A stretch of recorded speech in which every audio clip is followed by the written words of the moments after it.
Vamos, então, ao Evangelho segundo o Espiritismo, o capítulo 13, a caridade material e a caridade moral. Eu vou ler um trecho, o primeiro item. É o capítulo 13, o item 9. Eu vou ler o primeiro parágrafo. Vamos, então, na leitura. Em Instrução dos Espíritos, o capítulo 13 intitula Que a vossa mão esquerda não saiba o que faz a vossa mão direita. A caridade material e a caridade moral. Amemo-nos uns aos outros e façamos aos outros o que queremos que os outros nos façam. Nessas palavras se acham contidas toda religião e toda moral. Se elas fossem seguidas aqui na terra, todos vós serias perfeitos, sem ódios e sem desentendimentos.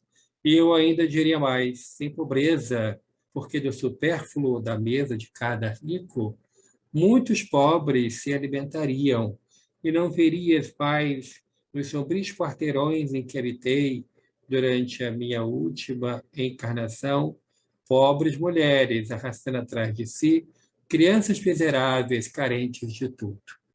A página nos fala sobre a importância que nós devemos dar à solidariedade, à fraternidade e à prática caridosa, dando um pouco daquilo que nós temos em benefício daquele que nada tem.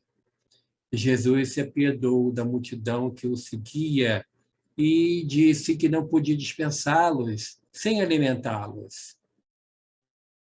E perguntou o que tinha para oferecer. Poucos pães e poucos peixes.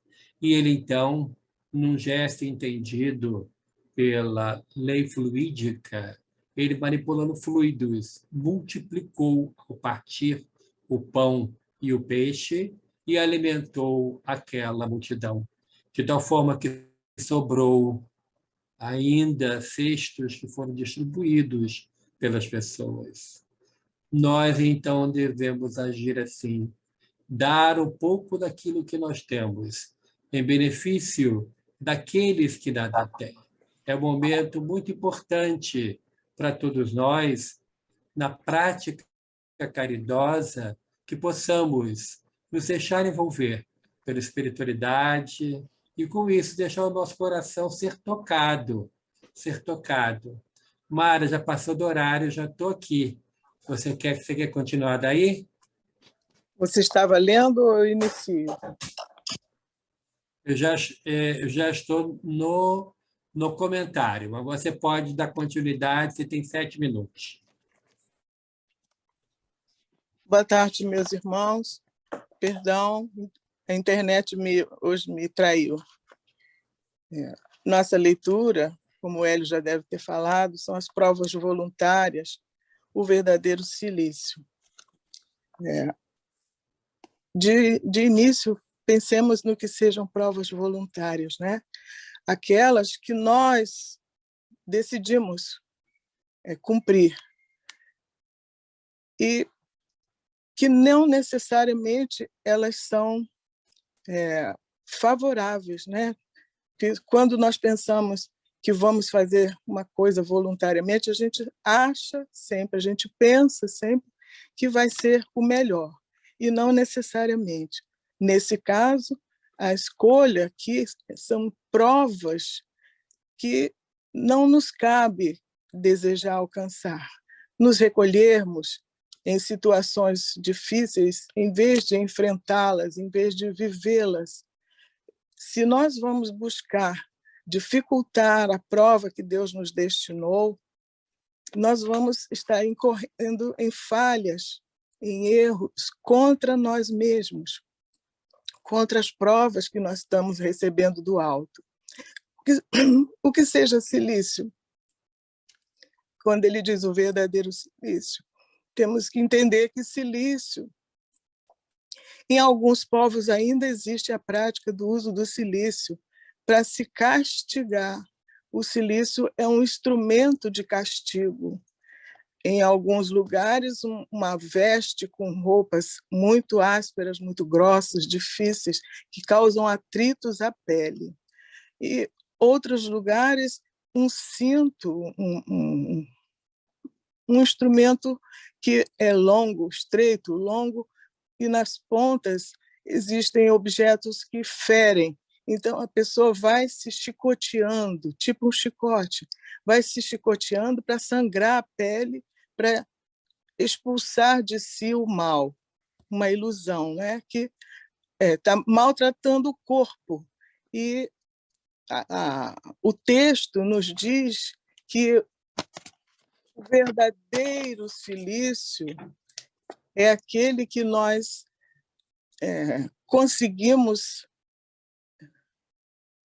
nos resignar diante da prova, diante da situação difícil. No nosso dia a dia, muitas são as provas a que somos submetidos. Agora, ele pergunta, é justo você, numa doença, não procurar o médico? Pensando nessa situação prática do nosso dia a dia, né? A gente ter uma doença a qual nós podemos procurar ajuda médica, deixar, não, isso é uma prova, eu tenho que passar, é a vontade de Deus. Não, isso não é resignação, isso é uma acomodação. E, às vezes, até a ilusão de que está se punindo porque mereceu. Não é por aí. Deus não quer o sofrimento de seus filhos, Deus não quer ninguém se maltratando o corpo que nos é dado para viver experiências para o nosso progresso, para a nossa evolução. E nos cabe, diante dessa prova difícil, rogar ajuda, sim, pedir o amparo, pois Jesus disse que são bem-aventurados os aflitos. Então, temos que recorrer à misericórdia do Pai, o perdão das nossas faltas, trabalhando em nós, em nosso íntimo, a humildade de perceber que aquela é uma prova difícil, mas que nós vamos ter o amparo do alto, os amigos espirituais, o nosso anjo guardião, que está sempre pronto a nos socorrer, a nos indicar o caminho melhor a percorrer. Eu recebi, certa ocasião, um videozinho pequeno, em que dois amigos caminhavam por uma região muito fria, muito fria, dois idosos, e eles já estavam chegando próximo ao final da caminhada, quando depararam com uma criança regelada, encolhidinha no canto, né? E um deles falou, vamos aquecer a criança, vamos pegar. E o outro disse, eu não tenho coberta para ele, se eu tirar a minha para dar para ele, eu morro de frio. E aquele que fez a proposta tira um agasalho, envolve a criança e a abraça e segue o seu caminho. A uma certa altura, ele se acomoda num canto para passar a noite e ele, de manhã, desperta abraçado com a criança e o companheiro morto, regelado. Então, aquele que não pensou na caridade ao próximo, pensou só em si, que foi egoísta, aquele não foi ajudado, não se ajudou, porque no momento em que o que propôs, pegou a criança e abraçou, usou da sua coberta para cobrir a criança, ele fez uma caridade, porque aquela criança morreria ao tempo. Fez uma renúncia de algo seu em favor da criança. Aí é uma prova voluntária, né? Porque ele estava numa situação de uma região inóspita, muito gelada, e ele abre mão da sua coberta em favor daquela criança. Então, foi uma prova voluntária. É isso que nós temos que pensar.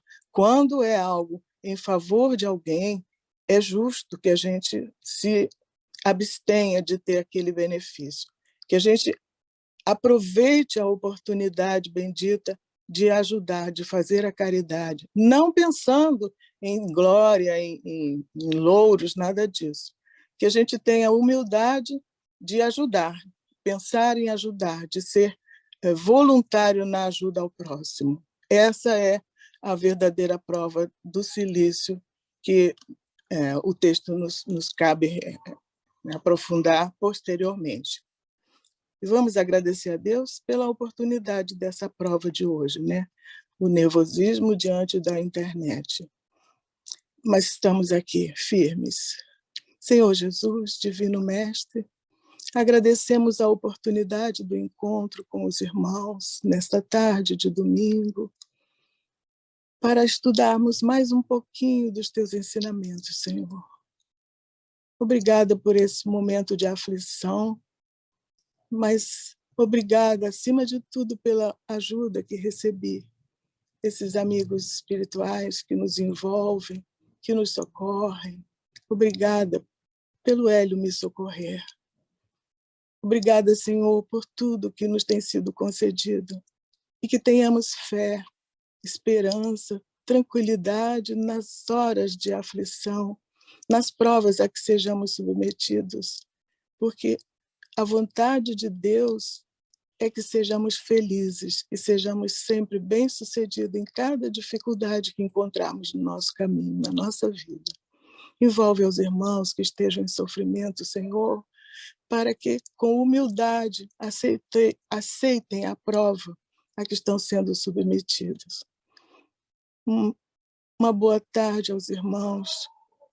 Paz, saúde, tranquilidade, Senhor, para cada um dos participantes e daqueles por quem enviam seu pensamento, de que sejam assistidos pela espiritualidade. Envolve a nossa casa, envolve nossos trabalhadores, e que possamos nos reunir sempre em teu nome, Jesus. Boa tarde a todos e Jesus nos dê a sua paz.